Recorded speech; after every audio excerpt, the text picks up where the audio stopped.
Има партија со малку члена, со појќе од еден топол брат. Неа ја води Венко храбар, другар млад, ќе ни го струкне во орел хлад. Деца не сме да не лажат утре пак, ќе ни мочна на куќен крак. Горе-доле имаме хит, треба некој од вас да ја доправи оваа песна, ни треба уште некоја строфа и имаме хит. Денес ми е роден ден, али не кажувајте никому. И кој ми честита, нека му умре кучето или мачката. Значи, ова што ви кажам дека ми е роден ден, не ми е цел да ми честитате, баш ме заболе. Дали некој ќе ме честита или не. Од тие причини никојаш не сум напишал на Facebook кога сум роден или на Viber, значи тие овие полиња ги оставам празни. Но, за Бајлева му се јавив да му честитам роден ден на нашиот некогашен прославен фудбалер од шампионската генерација на Вардар, Коки Аврамовски, и му се јавам да му честитам и му кажем пригодна честитка у мој стил духовита, вама, и му викам, а ти мене бе, зашо не ми честиташ роден ден? И он мене вика, се збуни човеков, абе, па кога ти е, па Саша, па не сум, викам, па, мене ми е роден ден, викам, исто како и тебе, денес. Не заебала, вика, у ист ден сме родени, случај, вика, вечер, мораме ја и ти да седнеме на пијачка и да се сликаме и да објавиме дека, викам, ама ја од тие причини, викам, никој не знае, викам, затоа што не пишеме на уполињана кога ми е роден. Не, те молам вечер да искочиме да се сликаме ја и ти да објавиме роден ден дека не на двајца. И пошто викам јонака сите ќе дознаат, викам барем ја ќе кажам уште се Бајлево. Но целта ми беше нешто сосема друго, преку роденденов и значи секој роден ден си година постар, и да кажам некои мои филозофски согледувања за животот, старењето, да направам еден осврт, краток осврт за животот, во стилот на нашиот еден од ретките филозофи што останаа кај нас, нели, професорот Цуцуловски. Оти Македонија, за жал, филозофите се поредки станати од пастрмката. Шо сакам да кажам?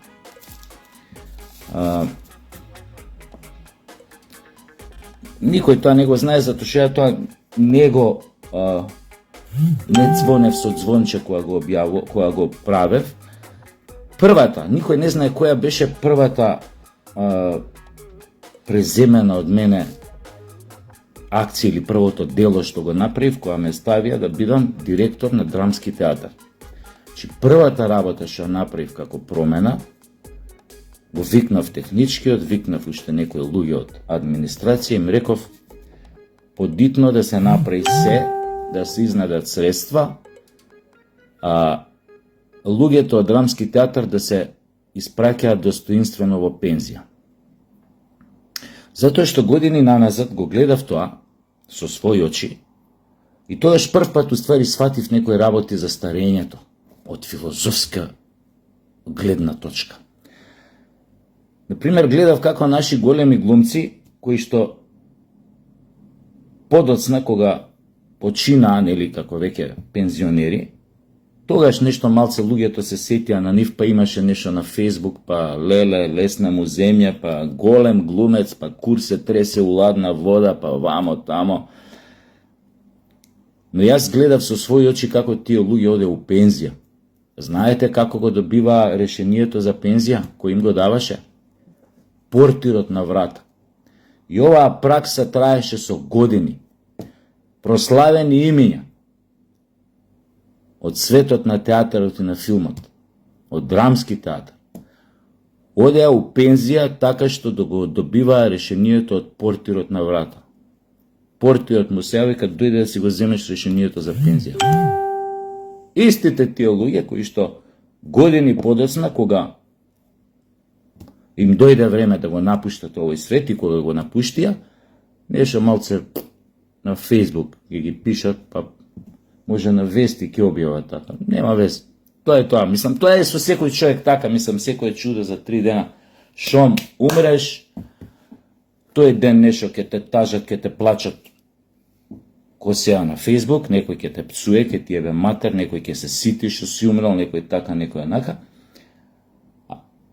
Твоеве најблиски ќе остане некој спомен за тебе, кој што ќе избледи со тек на време, и ова го знам од искуство, затоа што татко ми умре кога имав 14-15 години.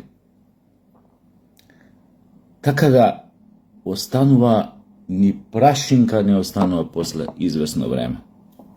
Значи, ова не го сваќате као мрачење, чисто филозофски размислуваме. И кога дојдав ја тогаш у театар и да направив оваа промена веднаш, да знаете, ова никој не го знае до сега, пошто реално чувствував дека ништо посебно не сум направил. Го викнав техничкиот во тоа време, Филип, викнав луѓе некои други, ја викнав, мислам, Верче, овој од финанси. Викам, луѓе, дајте да направиме луѓево што идат сите од театар, значи не само глумците, сите достоинствено да ги испраќаме у пензија. И тоа го направивме со промена у тоа, како се вика, статутот на драмски, дека секој од хигиеничарка до актер која ќе иде во пензија, ќе биде испратен на достоинствен начин. Актерите беа испраќани, баш тогаш Гоце одеше во пензија, Джокица Лукаревски, од глумци зборам. Сега, нека не се наѓути некој, ако уште некој сум испратил у пензија кога бев директор, но испраќањето во пензија беше на тој начин за глумците, така што имаа представа, за некој наменски се направи представа за да одат во пензија, некој веќе имаа представи на репертоар, како Гоце Тодоровски што имаше како да ограбиш банка, така некако се викаше представата, па испраќањето беше одигра представа пред пуна сала, каде што потоа јас му излегов на сцена, му врачив саат, подарок со посвет од Драмски театар за неговите постигнувања, така натаму, а потоа имаше и благодарност, а потоа имаше нормално и коктел во чест на пензионерот. Сите останати кои што не беа глумци, беа исто испраќани во кругот на театарот со коктелче, со богато коктелче, значи со јадење, со пиење, со честитање, со пригоден говор од директорот, од ова, она. Но, друго ми беше поентата, зашто тогаш прв пат сватив, кога го видов тоа како на времето, кога бев помлад, ги испраќа луѓето, глумците познати од Драмски у пензија, со отказно решение што им го дава портирот, тогаш сватив една работа за животот голема. Сватив дека особено, тоа го сватив затоа што се работеше за глумци, и кај нас, да знаете, тоа не го нема нигде у регионот, а не у светот. Значи, кај нас глумец, што му отиде у пензија исто као да умрел. Али никој не му кажал. За него престанува он да постои за светот. Не зборам за останатиот, за светот на театарот. Наместо да го искористиш и на 70, и на 75 години, и на 80 години, се додека е витален го држи мозокот, да игра, да го користиш неговото искуство. Ги третираат као мртовци истиот момент кој ќе заменат у пензија. Тоа е помалце трагичниот дел. Многу потрагичниот дел е што те третираат као умрени кој си у пуна сила. Го имате примерот. И со државни награди за глума, и за, не е битно друго, и со одиграни улоги, и со представи, одиграни улоги, велам у представи што биле гледани многу пати у Драмски театар. Нешто ситнијам снимено не е за споменување, нема вез. Значи, па не го правам ово обраќање нешто за не да се жалам, но за да ви покажам зошто се нема веза, реално. И зошто кај мене илузиите беа разбиени години пред да им дојде ред да бидат разбиени. Обично човек ги разбива илузиите за животот и за смртта кој ќе дојде на 75-80 или неколку минути пред да умре и вака така. Бавејќи се со професијата што се бавев, а ние нонстоп се бавиме као глумци со ерос и танатос, значи со животот и со смртта. Затоа често ги промислуваме, затоа што цел наш живот у театарот е, мислам, ние кој знае колку пати умираме на сцена, глумците. И се трудиш да го доловиш тоа чувство, или како, мислам, тоа е глупост, но се трудиш да го доловиш тоа чувство. Си видел некој близо како умира, не дај Боже, или ове, и се трудиш на сцена, ако добиеш такво, да го доловиш тоа чувство. На ерос, на танатос, на живот, на смрт, на љубов, на поблиску да го пресликаш, да го представиш, да го репрезентираш на публиката. Не се, гледајќи баш дека сум у театарот овие работи, нели, за кои што зборам, сватив една работа и зошто ја оствари не објавам, не пишам по полиња тамо негде на социјални мрежи кога ми е роденен и зашто реков кој ми честите, нека му умре кучето или мачка. Најголемиот проблем со староста, сега влегувам во мод на професорот Цуцуловски, кој што го обожавам, ви реков еден од ретките, тоест еден од двајцата вистински филозофи што ги има оваа држава, што е страшно. Страшно е да се спомене, но тоа не е сега темата. Зошто ја не ги пишам оние полиња? И нема некој да мисли дека се тука мрачам, депресирам, глупости, не да. Но ќе ви кажам затоа што ваквите денови обично луѓето ги тераат, нели, да прават одредени ретроспективи, спекулации, биланси и така натаму. Најголемиот проблем со староста е што како старееш, така стануваш се поневидлив. Запамтете го ова. И ова е точно. Нешто сум согледал, нешто можеби некој сум прочитал од некој филозоф, некаде од Шопенхауер или од Ниче или од појма неам. Не можеш више да се сетиш. Старееш. Било бил. Значи најголемиот проблем е што стануеш невидлив. И тоа, како старееш, почнеш да го сеќаш, особено после 50-та година. Ја искрено, ради така како што сум скорен, немам проблеми со тоа. Јас сум свесен дека човекот на крај секојаш останува сам. Или, колку и да има луѓе околу него, има момент или два кога ќе мора еднаш да остане сам со себе, барем тие последни секунди. И да погледне све наназад или како и да се прави тоа, не знам, ќе видим. Кога ќе дојде време. И се прашав дали е добро таа илузија да ја видиш порано. Ја рецимо релативно рано сум ја видел, јас ја прв пат јавно ја кажувам, иако ја тоа сум почнал да го гледам прв пат уште пред 3-4 години. И како нели стареам, сега го гледам се повеќе и повеќе. И тоа не е пријатно чувство, да се разбереме, за сите овие кои што уште не стигнале до моите години, а овие кои што стигнале ги престигнале знаат за што зборам, а овие кои што уште не стигнале да знаат дека истото ги чека, така да не си го трошат времето премислување и дали да го направам ова што треба да го направам, па чекај што ќе помисли овој, што ќе помисли оној, што. Правите док можете, оти кој ќе почне да стануете невидливи, џабе ви е све.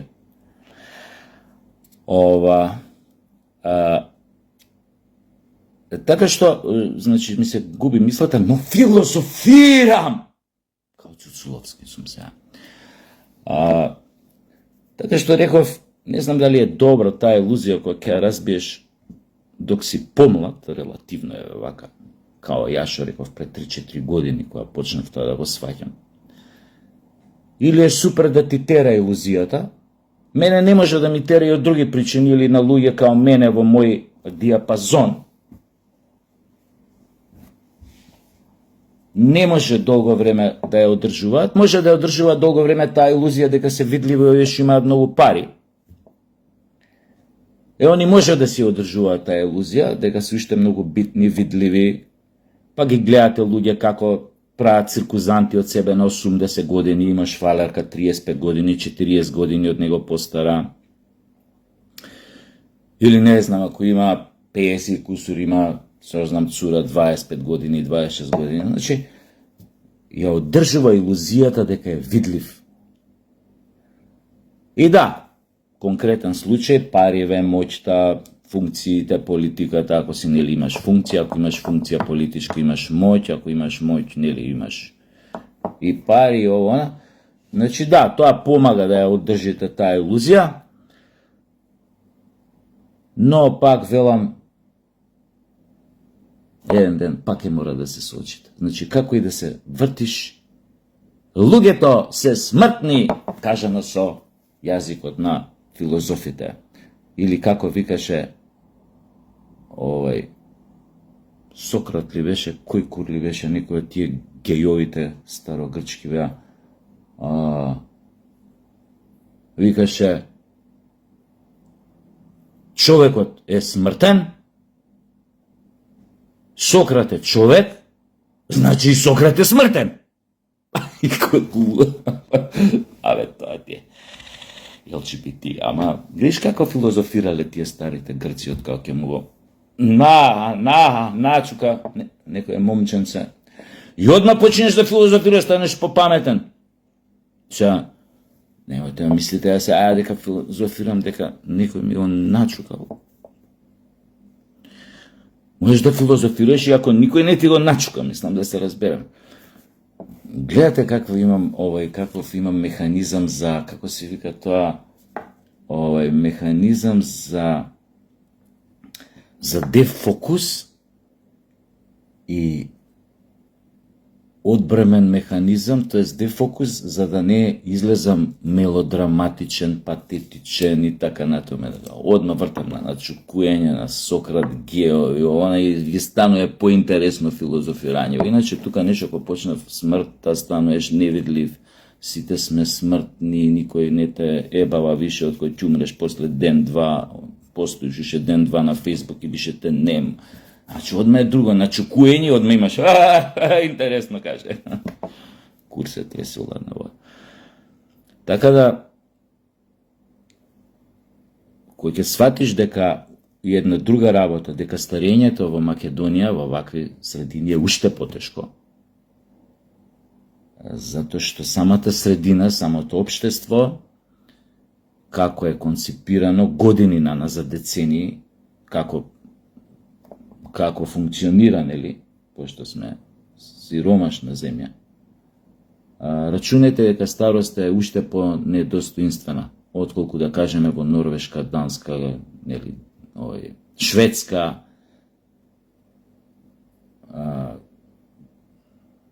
сите знаеме како функционираат овие германски, дански, норвешки, не знам какви туристи. Значи, он оди у пензија и после тоа наредни док не умре, го шета светов. Затоа што државата со тоа му вика благодарам, еве ти пензија добра, еве ти ова, сега малце да поуживаш, затоа што 40 години ти си го вложил својот пот, својата крв, своите нерви во темелите да оваа држава да обстане. Кај нас, знаете, имате илјадници пензионери кои што пензијата ја трошат буквално само за лекови. И во тоа нема ништо достоинствено. Во сиромаштијата нема ништо достоинствено. Сиромаштијата е понижувачка. И тоа нашите политичари мора да го сватат веднаш. Јас знам дека во политика, сите знаеме дека во политика се влегува за да станеш за 4 години милионер, ако не си милионер. Затоа се влегува. Сите го знаеме тоа. Но, тоа е една работа, секој сака да има пари, да има лагоден живот, да си дозволи некои работи што не можел, особено ако не можел никогаш уживо да си ги дозволи, но има една работа друга, а тоа се вика одговорност, а тоа се вика емпатија, дека ја не можам да бидам среќен, а ако околината во која што живеам, луѓето исто така, ако се несреќни, како ја би можел да бидам среќен. Да, ова е на ниво на демагогија, но ја кажувам јас, не од позиција на моќник, на министер, на тајкун кој што има многу пари, него од позиција на клошар, така што моето не може да се земе дека е демагогија. Ако го чуете ова од некој текун или моќник или не знам што, јасно е што тоа е чиста демагогија.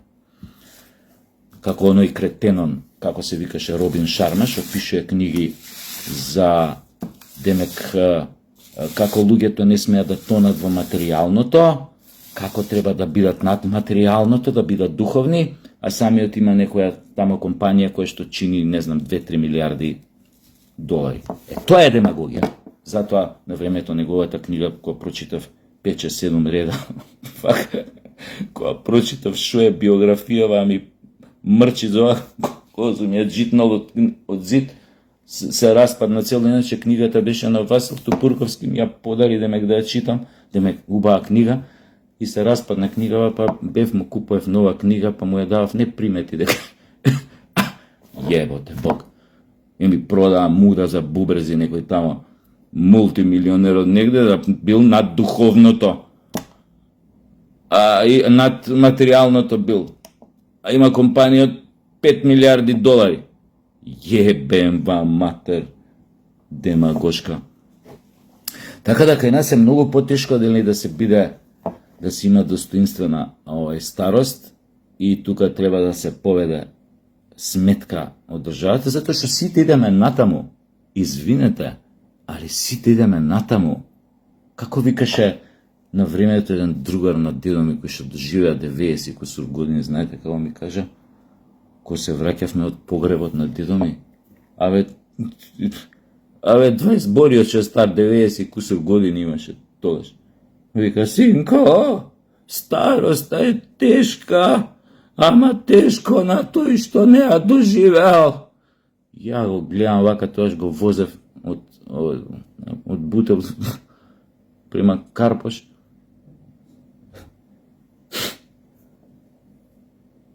Сака да му кажам, шопа за малце те враќам назад. Али не, се заебавам се, нема врска. Негош кога кажа тоа и викам, пичка му матерна, не е вајда и за оваа работа управо. Оти го гледаме 20, како да ти кажеме, 20 бори 90 кусор години, но изгледа дека е така и дека да, човекот може би еден ден и има луѓе кои што стварно после години почнуваат да се изморуваат од животот и викаат, нели, сега е доста, мислам, изморен сум стварно, има и такви луѓе, знам, кои што нели не мислуваат нешто да си направат на себе, но се веќе изморени, едва чекаат, како да ви кажам, има и такви, сум запознал такви, баш една мајка на еден мој познаник. Тата била на лекар, кај другар на сини, матичен, влегла. Што е бе и рекол на овој другаров на сини на мајкава негова? Шо те боли? Ништо не ме боли, вика. Добро, вика, зашо да е нешто лекоите не ти одговараат да смениме? Не, вика, какви лекои, јас се немам напиено лекче, синко, се немам напиено апче, вика, кој знае колку, 5-6 години, иначе 93 години жена. Не се немам напиено апче, па добро бе, вика, зошто дојде, вика, со аутобуси, она сменила 2 аутобуси да дојде, зошто бе доаѓаше потоплово со аутобуси до кај мене дојде? Абе, вика, синко, дојде да те прашам, од што ќе се умира, бе? Оваа здрава бутур, не, исплашена е, од што ќе се умира, пошто сите незини другарки умреле кон крајот на минатиот век. Става само, што ќе прави? Сам забегав со муаветов, али тоа ми беше поентава, значи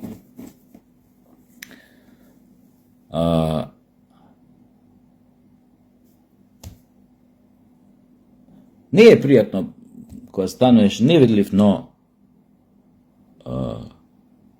мора да се прифати се у животот. Ствари, не мора ништо да се прифати, али полесно би било ако прифатиш и старење и се да си има некој свој тек и како што викаат старите, да има ред. Хај сега, јепте се! Доста беше ове филозофирање, паметуење, сепак ја треба пред вашите очи да останам на ниво на неандерталец, како што ме замислуете. Ја немам своја мисла, ја не размислувам ништо. Ја така функционирам. Краток фитиль и неандерталски мозок, не заборавајте. Формула на успех овде. Ај чао! Пичко матер, многу јадам гумно.